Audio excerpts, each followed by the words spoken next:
আল্লাহ এটা দেখবেন না যে আপনি কত দিয়েছেন, তিনি দেখবেন আপনি কত পার্সেন্ট দিয়েছেন। একজন ধনী লোক যদি আমাকে অনেক টাকা দেয়, $1,00,000 বা $1,000,000, এই ধনী লোকের কাছে এই টাকাটা হয়তো তার সম্পদের 1%-এরও কম। কোন গরিব লোক $10 দিল, যেটা তার সঞ্চয়ের 50%, সে বেশি সওয়াব পাবে। আমাদের চ্যানেলটা আসলে চলবে আল্লাহর সাহায্যে। আমি যে দাওয়া দেই, আমি কিন্তু নিজেকে খুব বেশি বুদ্ধিমান মনে করি না। বিশ্বাস করুন, আমি তোতলা ছিলাম। যারা আমাকে ছোটবেলা থেকে চেনেন তারাও জানে আমি তোতলা ছিলাম। কেউ জিজ্ঞেস করলো তোমার নাম কি, আমি বললাম যা যা যা জাকির।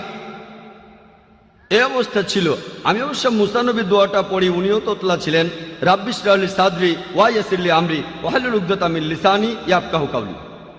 হে আমার প্রভু, আমার বক্ষ প্রশস্ত করিয়া দাও, আমার জিহ্বার জড়তা দূর করিয়া দাও, যাহাতে লোকে আমার কথা বুঝিতে পারে।